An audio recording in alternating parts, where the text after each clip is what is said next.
नमस्कार दोस्तों, मैं हूँ आचार्य डॉक्टर अजय पंड्या और सत्यम ज्योतिष कार्यालय में आपका हार्दिक स्वागत है। दोस्तों, मैं हिंदू संस्कृति से रिलेटिव वीडियो लेकर आता हूँ और आप सबका भी मुझे सहयोग मिल रहा है।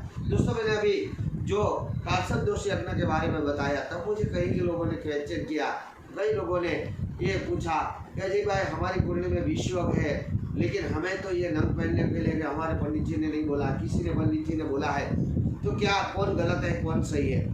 तो ये जो बातें मैं चर्चा लेके आपके सामने आया हूँ।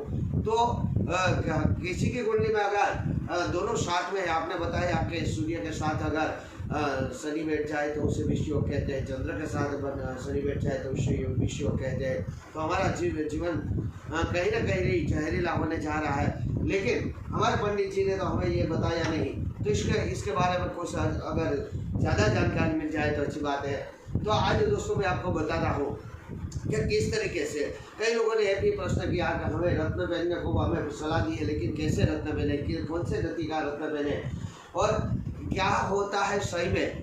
तो सही में जो आप ग्रहण योग बता रहे हैं, जो आप विष योग बता रहे हैं या अन्य कोई जो आप दोष बता रहे हैं, उस दोष को अगर जानना है तो हम कैसे जानें, अगर हम खुद जानना चाहते हैं तो दोस्तों यहाँ पे आपको एक कोष्टक बना के मैं बताना चाहता हूँ कि हर किसी की कुंडली में अगर ग्रह साथ में हो तो उतना फल दे भी सकता है और नहीं भी दे सकता है, पूरा फल नहीं दे सकता है।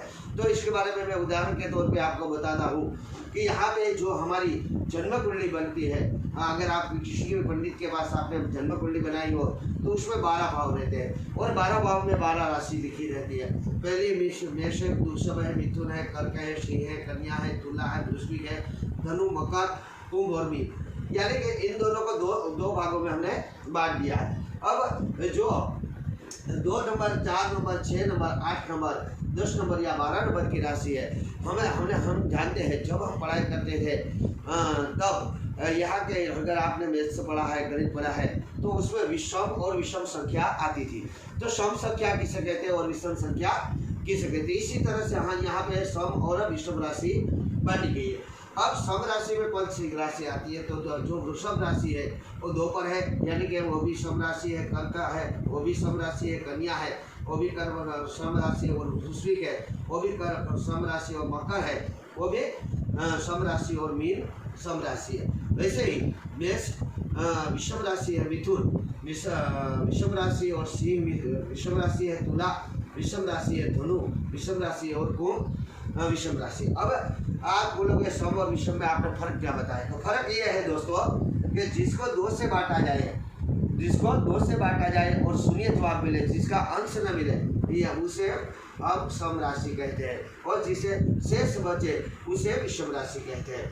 यानी कि अगर मेष को 2 से बांटे तो बांट ही नहीं सकते हैं, लेकिन वृषभ को 2 से बांटेंगे तो 0 संख्या मिलेगी, कर्क को बांटेंगे तो भी 0 मिलेगी, कन्या को बांटेंगे क्योंकि कन्या 6 पर है, वृश्चिक को बांटेंगे तो भी 0 मिलेगी, मकर को राशि को बांटोगे तो भी 0 मिलेगी, और मीन को बांटोगे तो भी 0 मिलेगी। लेकिन यहाँ पे जो 1 नंबर है, 3 नंबर है, 5 नंबर है, 7 नंबर है, 9 नंबर है, वह 11 नंबर है, इन सभी को अगर बांटोगे आप 2 से तो उसकी शेष बचेगा। तो जिसमें शेष बचता है वो विषम है और जिसमें शेष नहीं बचता वो सम है। अब आपको जो जानना चाहते हैं, आपका जो प्रश्न है कि हमें क्या किसी की भी कुंडली में अगर शनि या चंद्रमा का जो विषयोग हो रहा है, या सूर्य या चंद्रमा का विषयोग या कालसर्प दोष हो रहा है, कुछ भी हो जो से हम नेगेटिव पंडित लोग बताते हैं, उसका फल का सभी को सही में एक समान मिलता है? जी नहीं दोस्तों, सभी को एक समान नहीं मिलता। आपके पंडित जी बहुत सही है, उससे कितना भी अभ्यास करके आपको ये बातें बताइए। तो ये जो है मैंने फिर इस प्रश्न को जनरली ले लिया, सबके लिए ले लिया, क्योंकि इससे प्रश्न मेरे पास कई बार आ चुके हैं, लेकिन मैंने इसके बारे में नहीं सोचा था। अब जब ये कालसर्प दोष मैंने बताया तब कई लोगों ने एक ही प्रश्न किया है कि हमें पंडित जी ने तो ये नहीं बोला कि आप ये करो वो करो, और आप बता रहे हो ये करो ये करो। दोस्तों, तो आज आपको समझाता हूँ कि क्या सही में है। तो जो कुंडली अगर अब उसका विश्लेषण आपका पंडित ने बताया वही सही है, आपके पंडित ने जो विश्लेषण बताया वही सही है, क्योंकि यहाँ पे अगर आपका कुंडली में जो ग्रह बैठा हुआ है वो ग्रह अगर कौन सी अवस्था में, कौन सी डिग्री, जिसे हम डिग्री के नाम से जानते हैं, अगर वो डिग्री पे है तो वो कम या ज़्यादा फल दे सकता है, वो फल नहीं भी दे सकता है। अगर वो फल दे नहीं रहा है तो उसको बलवान हम बना सकते हैं, लेकिन अगर नेगेटिव फल नहीं दे रहा है तो उसे बलवान बनाने की कोई आवश्यकता नहीं है। अब आप ये कोष्ठ को समझिए। यहाँ पे मैंने रखा है अवस्था क्रम। दोस्तों क्या आप जानते हो, जिस तरह से हम बाल्यावस्था में जन्म लेते हैं, उसके बाद हम बाल्यावस्था में होते हैं, उसके बाद हम कुमारावस्था में होते हैं, उसके बाद हम युवावस्था में होते हैं, उसके बाद हम वृद्ध बनते हैं, उसके बाद मर जाते हैं।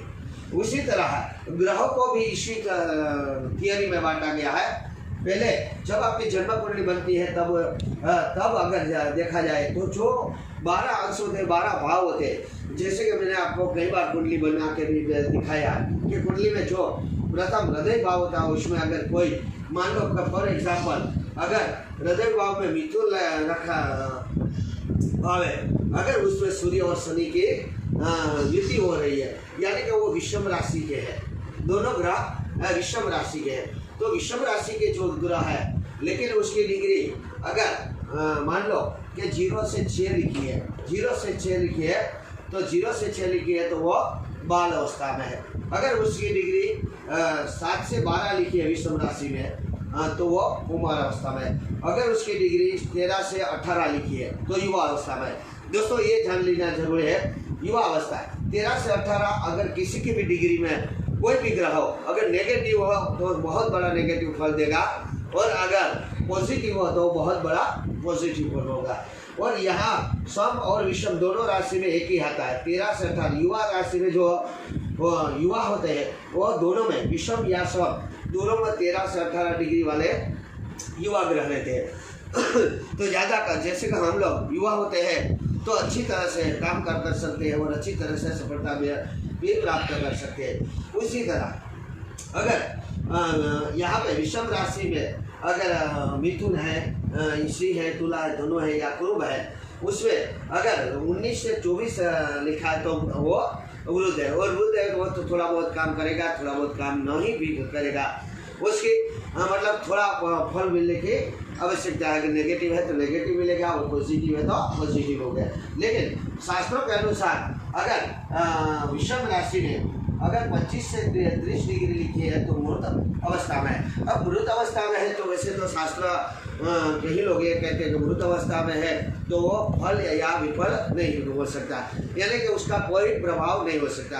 लेकिन ज्योतिष शास्त्र के कई अनुभवी लोगों ने कहा है कि अगर मृत अवस्था में कोई भी ग्रह हो तो उसका आपको उसके रिलेटिव जो ग्रह है उसके रिलेटिव आपको कपड़े पहनने चाहिए, उसको जो पसंद है वो उस चीज़ों का दान करना चाहिए, और वो उसमें जो पसंद है वो वस्तु का सेवन करना चाहिए, और साथ साथ उसका रत्न भी धारण करना चाहिए।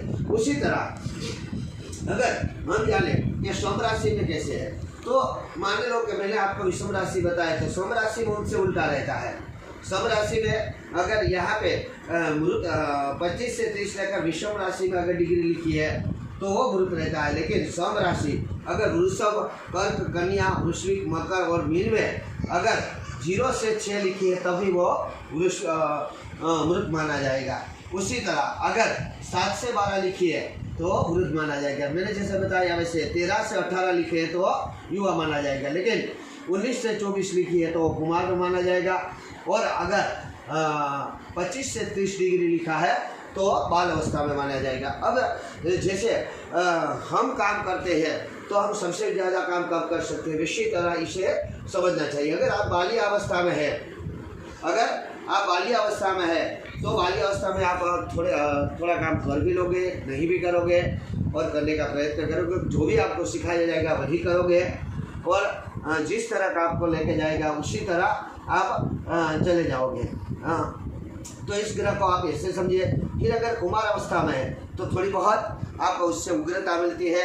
कुमार अवस्था में तो थोड़ा बहुत आप सोच भी सकते हैं और थोड़ा बहुत कार्य अपने आप भी कर सकते हैं। तो यहाँ पे उनसे ज़्यादा डिग्री में काम करेगा, यानी कि उनसे ज़्यादा फल या फल देगा। लेकिन अगर युवा अवस्था में है तो 100% 100% आपको फल देगा। उसी तरह अगर वृद्ध है तो वृद्ध का भी ऐसा है कि अगर किसी ने बताया तो काम कर दिया, अगर नहीं बताया तो भूल भी गए जाते हैं।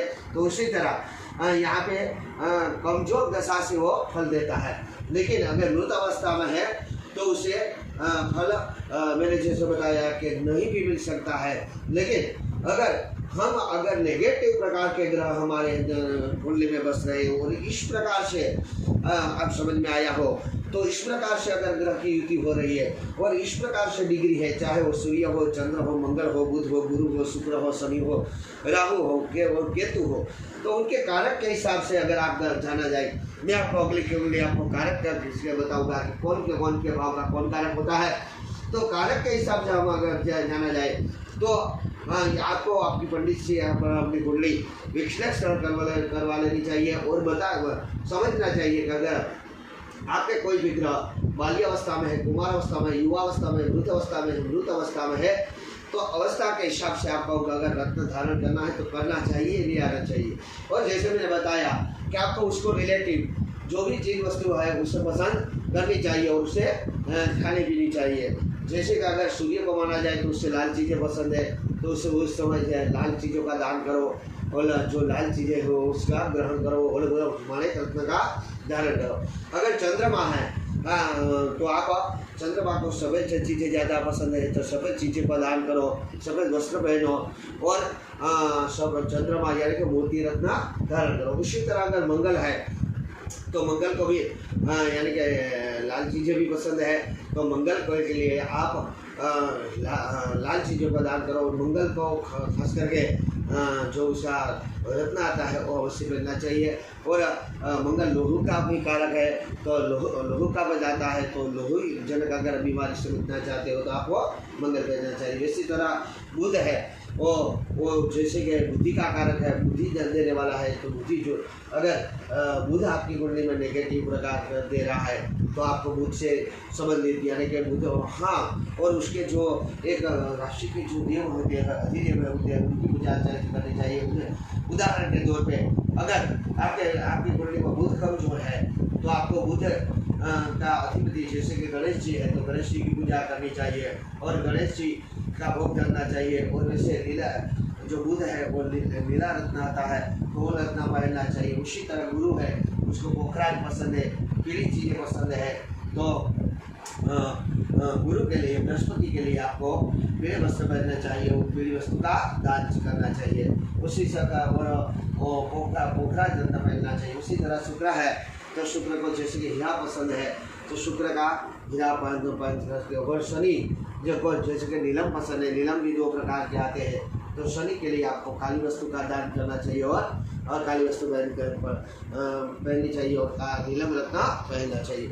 उसी तरह कई लोग कहते हैं कि राहु या केतु हम पहन सकते हैं, बिल्कुल कई लोगों ने राहु पहने वो अच्छे फल भी प्राप्त किए। राहु अगर आपके नीच के है तो भी आप राहु पहन सकते हैं, लेकिन बहुत ऊँच के, लेकिन उसके लिए बहुत बड़े पंडित के पास आपको उसका पूरा मिश्रण कर करके अगर कोई आपको नेगेटिव फल दे, राहु पहनने से कोई ग्रह आपका नेगेटिव फल में नहीं देने वाला है तभी आप राहु को धारण कर सकते हैं।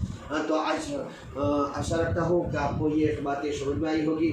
मेरे हर वीडियो को आप देखिए, पूरा देखिए और हर वीडियो को शेयर कीजिए, अपने साथी दोस्तों को शेयर कीजिए, अपने परिवारजनों को शेयर कीजिए। अगर मेरे YouTube channel doctor Ajay Pandya को आपने सब्सक्राइब नहीं किया तो सब्सक्राइब कर लीजिए, साथ में बेल आइकॉन का बटन दबा दीजिए ताकि जब भी मैं नए वीडियो बनाऊं आपके पास वो सबसे पहले पहुंच जाए।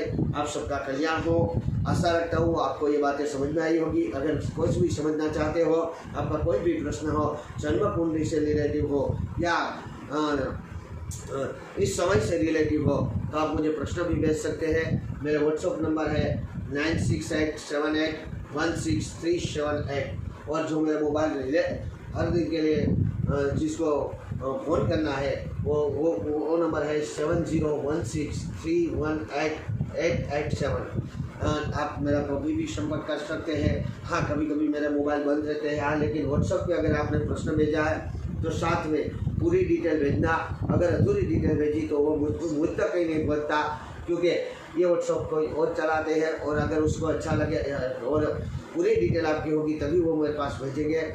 इसलिए आपको पूरी डिटेल लिखिए, आपका साथ में उसका मोबाइल नंबर व आपका पूरा प्रश्न समय और जन्मता है तो जन्मस्थल, जन्म तारीख और जन्म समय और जन्म स्थान सभी भेजना है। अगर कुछ भी अधूरा होगा तो आपका मैसेज जब मेरे तक पहुंचेगा नहीं तो मैं इसका जवाब नहीं दे रहा हूँ। कई लोग हम प्रश्न करते हैं कि जी हमने आपको बहुत ही बार ऐसे मैसेज किए लेकिन आपका जवाब नहीं मिला। तो इसका कारण यही रहता है कि ज़्यादातर लोग अपना मैसेज ही छोड़ देते हैं, या तो अधूरा मैसेज छोड़ देते हैं या तो जन्म तारीख ही लग के छोड़ देते हैं। उसका अगर हमने विश्लेषण भी किया तो उसका कोई परिणाम नहीं मिलता। इसलिए आप पूरी माहिती भेजिए। आप सभी का कल्याण हो। जय महादेव।